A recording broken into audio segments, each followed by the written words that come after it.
எசேக்கியேல் அதிகாரம் 18. ஒவ்வொருவரின் பொறுப்பு. ஆண்டவரின் வாக்கு எனக்கு அருளப்பட்டது. புளித்த திராட்சை பழங்களை பெற்றோர் தின்ன பிள்ளைகளின் பல் கூசிற்றாம் என்னும் பழமொழியை இஸ்ரேல் நாட்டை குறித்து நீங்கள் வழங்குவதன் பொருள் என்ன? என்மேல் ஆணை என்கிறார் தலைவராகிய ஆண்டவர். இப்பழமொழி இஸ்ரேலில் உங்களிடையே வழங்கப்படாது. உயிர் அனைத்தும் எனக்கே சொந்தம்.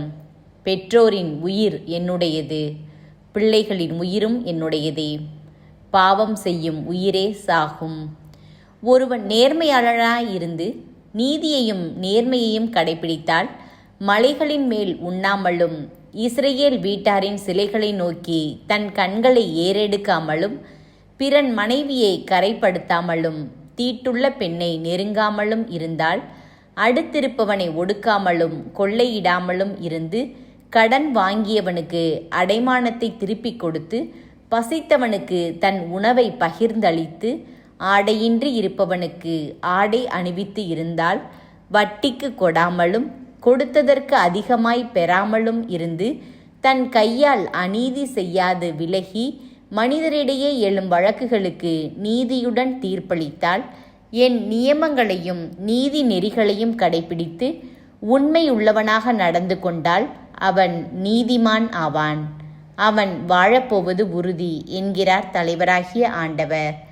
ஆனால் அவனுக்கு பிறந்த மகன் கட்டுக்கடங்காதவனாயும் இரத்தம் சிந்துபவனாயும் முன் சொல்லியவற்றுள் ஒன்றை பிறருக்கு செய்பவனாகவும் இருந்தால் தந்தை இவற்றுள் எதையும் செய்யாதிருக்க மகனோ மலைகளின் மேல் படைக்கப்பட்டதை உண்டு பிறன் மனைவியை கரைப்படுத்தி எளியவரையும் வறியவரையும் ஒடுக்குபவனாகவும் கொள்ளையிடுபவனாகவும் அடைமானத்தை திருப்பி தராதவனாகவும் இலைகளை வணங்குபவனாகவும் அருவருப்பானதை செய்பவனாகவும் வட்டிக்கு கொடுப்பவனாகவும் கொடுத்ததற்கு அதிகமாக வாங்குபவனாகவும் இருந்தால் அவன் வாழ்வானோ?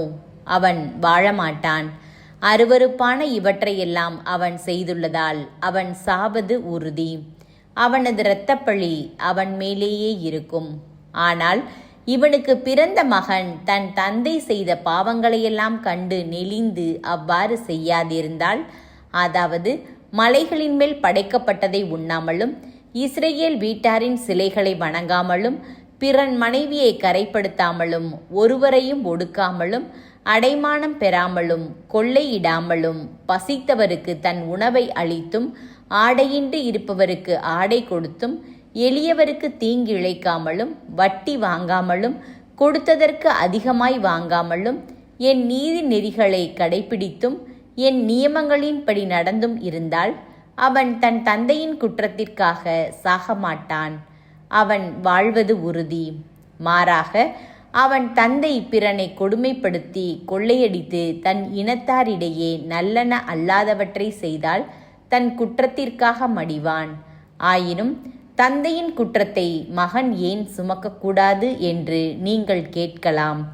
மகன் நீதியையும் நேர்மையையும் கடைபிடித்து என் நியமங்களை எல்லாம் கைக்கொண்டு ஒழுகினால் அவன் வாழ்வது உறுதி. பாவம் செய்பவரே சாவர். பிள்ளைகள் பெற்றோரின் குற்றத்தை சுமக்க மாட்டார்கள். அவ்வாறே பெற்றோரும் பிள்ளைகளின் குற்றத்தை சுமக்க மாட்டார்கள். நீதிமானின் நீதி அவன் மீது இருக்கும், பொல்லானின் பொல்லாங்கு அவன் மீது இருக்கும். தீயவரோ தாம் செய்த பாவங்கள் அனைத்தையும் விட்டு மனம் மாறி என் நியமங்கள் அனைத்தையும் கைக்கொண்டு நீதியையும் நேர்மையையும் கடைபிடித்தால் அவர்கள் வாழ்வது உறுதி, அவர்கள் சாகார். அவர்கள் இழைத்த தவறுகள் அனைத்தும் அவர்களுக்கு எதிராக நினைக்கப்பட மாட்டா. அவர்கள் கடைபிடித்த நேர்மையின் பொருட்டு அவர்கள் வாழ்வர். உண்மையில் பொல்லாரின் சாவையா நான் விரும்புகிறேன்? அவர்கள் தம் வழிகளினின்று திரும்பி வாழ வேண்டும் என்பதன்றோ என் விருப்பம் என்கிறார் தலைவராகிய ஆண்டவர். நேரியவர் தம் நேரிய நடத்தையினின்று விலகி தவறிழைத்து பொல்லாரைப் போல் வெறுக்கத்தக்கவற்றையெல்லாம் செய்தால் அவர்கள் வாழ்வரோ?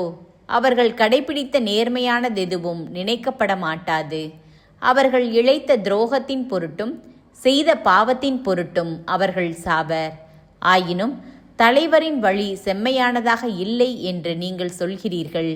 இஸ்ரேல் வீட்டாரே கேளுங்கள். என் வழியா நேர்மையற்றது? உங்கள் வழிகளன்றோ நேர்மையற்றவை. நேரியவர் தம் நேரிய நடத்தையினின்று விலகி தவறிழைத்தால் அவர்கள் தாம் இழைத்த தவற்றின் பொருட்டு சாவர். பொல்லார் தாம் செய்த பொல்லாப்பினின்று விலகி நீதியையும் நேர்மையையும் கடைப்பிடித்தால் தம் உயிரை அவர்கள் காத்து கொள்வர். அவர்கள் உண்மையை கண்டுணர்ந்து தாம் செய்த குற்றங்கள் அனைத்தினின்றும் விலகிவிட்டால் அவர்கள் வாழ்வது உறுதி, அவர்கள் சாக மாட்டார். ஆயினும் தலைவரின் வழி நேர்மையானதாக இல்லை என இஸ்ரேல் வீட்டார் சொல்லுகிறார்கள். இஸ்ரேல் வீட்டாரே, என் வழிகளா நேர்மையற்றவை, உங்கள் வழிகளன்றோ நேர்மையற்றவை.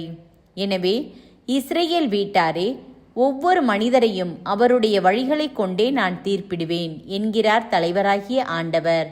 மனம் மாறி உங்கள் குற்றங்கள் அனைத்தையும் விட்டு விலகுங்கள். அப்போது தீமை உங்கள் வீழ்ச்சிக்கு காரணமாய் இராது.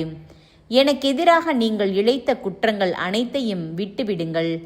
புதிய இதயத்தையும் புதிய மனதையும் பெற்றுக்கொள்ளுங்கள். இஸ்ரேல் வீட்டாரே, நீங்கள் ஏன் சாக வேண்டும்? எவருடைய சாவிலும் நான் இன்பம் காண்பதில்லை என்கிறார் தலைவராகிய ஆண்டவர். எனவே மனம் மாறி வாழ்வு பெறுங்கள்.